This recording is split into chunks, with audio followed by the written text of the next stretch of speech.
good with it, y'all? It's your boy Santo G. Back at it. You already know. Spreading unity, prosperity, and respect. Above all, if you're new here, do me a favor. Hit that subscribe button. Tap that notification bell. That way you're notified when I drop future content. So today, before anything, I just want to say I appreciate each and every one of you guys, man, rocking with me, watching the channel on a daily basis. I know some days my stories are more aquellas than others, you know what I mean? Some days, I'm not gonna lie, I'm feeling it more than others. So if on some days I'm into detail and I'm getting in there, you know what I mean, doing the woo woo wah, all that, boop bow, boop boop boop, that's because it's a good day, you know? And if I'm telling the story not really to my full potential, is maybe I'm having a bad day, you know what I'm saying? I know y'all could understand me with that.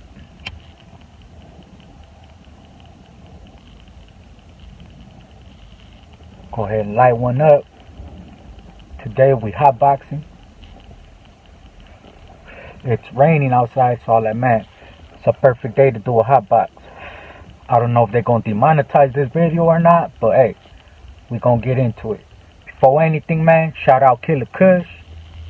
Shout out Cali Herbs Los Angeles. And shout out Frenchy Roll Kennels, man. Those are the sponsors of this channel. And without them, man, the wheels wouldn't be able to keep rolling, man. So go ahead and follow them if you haven't already. If you want some bombs out, you want to go into the location, get at my people at Killer Kush. If you want it delivered to you, get at my people at Cali Herbs Los Angeles. And if you want an exotic putt, get at my good people at Frenchy Roll Kennels, man. Let's get it. So today, I wanted to tell you guys what was going through my mind the day that they did the poop bap bap. What was going through my mind, you know what I mean? After the whole situation, while I was in the back and everything. And it's just an overwhelming feeling of just fear and not knowing what's coming next, you know what I mean? I'd be lying if I said that I wasn't scared and I wasn't like, fuck, you know what I mean? Like, should I go? Should I not? No, it's just like, man, you know what? I'm going to stay 10 toes down. I'm going to face it like a man. And it is what it is, you know what I'm saying? I'm going to just write it out. Looking back on it now, I'm like, damn. You know what I mean? I put myself through a real bad situation that I didn't need to put myself through. You know what I'm saying? But I did it because of my ego. You know what I'm saying? I couldn't let my ego be like, man, you gonna go out like that? You know what I mean? Like Charles, you know what I mean? Fuck that. So I hit the yard, went through what I went through, faced what I faced. But I'm not gonna sit here in front and act like the whole time that I was doing it, I wasn't scared. I wasn't nervous. I couldn't sleep. I couldn't eat. Those are the types of times that people don't tell you about. When you get busted, you know what I'm saying? When you get busted that first week, you can't even eat. You're looking at the food and you're like, ugh, what the fuck is this? It takes about at least a month or a couple of months for you to actually get accustomed to the food. And then after a few months, I'm not gonna lie, you start looking forward to certain days because they serve certain meals. And if you're not doing good like that, you're surviving off of the prison food, the most you have is like a sopa. You know what I mean? All my people, man, if you guys were doing bad in there, hard times, you guys know about getting the state food and then getting a sopa, a maruchan sopa, mixing it together, making a little spread. It's pretty much the same thing, just with a soup. So it makes it more. And it gets you a little bit more full. But I've been through all those hard times. I've been through the hard times where you're eating nothing but bread. You know what I'm saying? You eating the state food, and then on top of that, because you know that ain't shit, you eating nothing but bread, drinking Kool-Aid, you know what I mean? Surviving off of stuff like that. That's why half the stuff out here, I'd be like, man, I sit back and I think about, like, if I've been through that, I could face anything. You know what I'm saying? If I've been through this in prison, man, this stuff out here is cake. It's papitas. You know what I mean? It's nothing. And if you have that mentality, you can accomplish anything. That's the beautiful thing about us that have been at the lowest of the low, that have been through all kinds of struggles, is that you develop a certain shell. Not a shell, but you develop a certain numbness. You know what I mean? That not only a certain numbness that when you get put in certain situations, you're able to adapt, but also a certain survival instinct. You're able to make shift with whatever you have. You're able to survive off whatever you can. You know what I mean? And just have that fighter's mentality. You know what I mean? That survivor's mentality. You know? I also want to talk about the survival's guilt that we have, that a lot of people don't talk about either, man. You know what I mean?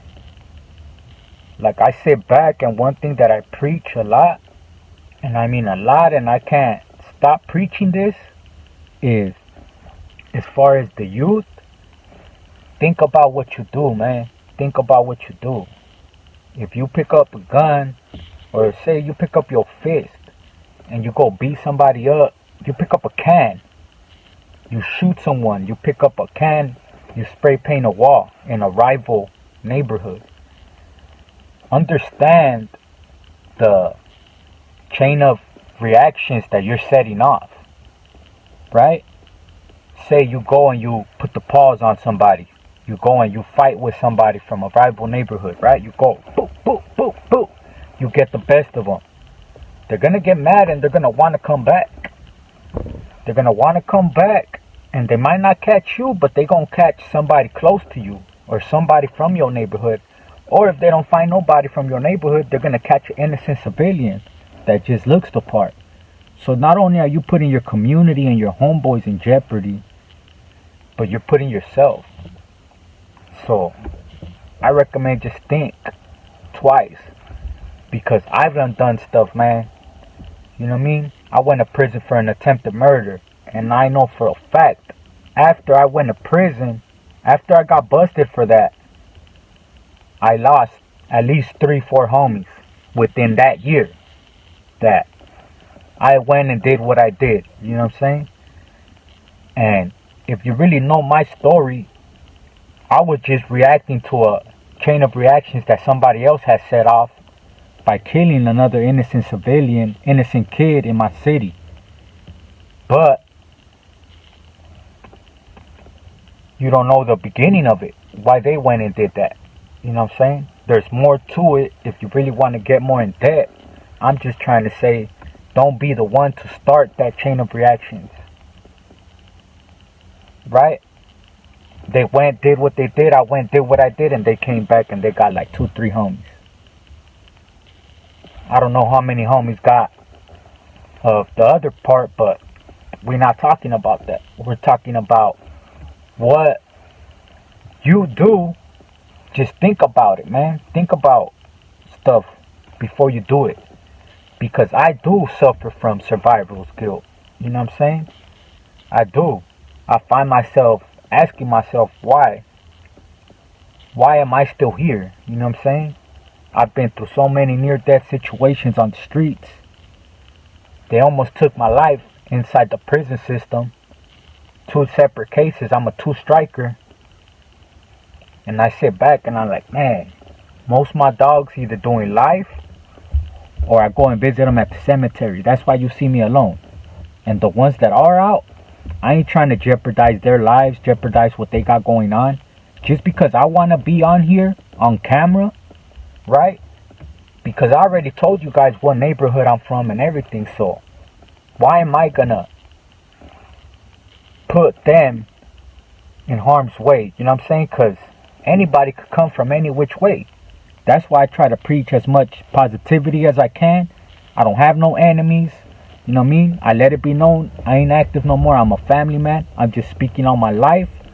So that way the youth and that way the outside people can at least understand us a little better. You know? Our mentality. Where we come from. Not that we give a fuck, but just, you know what I mean? To have something to reflect on. Just bearing my soul to you guys, you know what I mean? But I just wanted to, I can't stress that enough. The survival's guilt is real, man. And that shit is depressing. And it can get you, you know? Some people numb it another way. I smoke weed all day. You know what I mean? That's my way of dealing with it. I ain't gonna lie. The PTSD that I got from being on the streets, being jumped, shot at, being in prison, being fucking jumped, stabbed, all kinds of shit, man. You know what I mean? Got scars till this day. You know what I mean? Like, so it's nothing. You know what I mean? All them people in the comments, you go fieros with somebody in a cell, or you go in a cell with somebody, get down, and then when you guys are right there talking, having a meeting, and they're debating whether they're gonna boo-bop you or not, and you right there trying to speak up for yourself, and then it's like a whole political party, you speaking up for yourself, and there's a whole nother party speaking up against you. Then they determine, hey, you're gonna have to get boo-bop. And I'm right there in front of everybody, looking up on everybody. The homie that has the building, everything. Like, Chales, if I'ma get boo-bop, then, hey, I need to run that again. Straight up. If you guys gonna boo-bop me right now, then I need to run that again. I need that one-on-one. And calling my celly out again in front of everybody. Like, Chales, hey, homie, Kyle. Getting boo-bop, boo-boo-boo-boo. And then calling out the homie that has the pad. Like, hey, let's run that. You go through shit like that and then come and tell me. Other than that, man, don't come and knock me or anything like that, because I smoke. Because I deal with a lot of PTSD. I deal with a lot of survival's guilt. And hey, it's my way of dealing with it. Let me deal with it. You know what I mean? That's my point of view. I just wanted to touch on a couple of things that people don't talk about. I just wanted to be transparent with you guys. The last 2 days I was dealing with a bad stomach virus, man, that had your boy messed up. And I mean messed up. So I'm going to drop this one. Today is Saturday. I'm going to drop it tomorrow on Sunday. This is all it's going to be for Sunday, man. I got to go to the market and take care of a couple of other things. So I ain't got that much time to do a couple more videos. But just know that the next ones will be longer.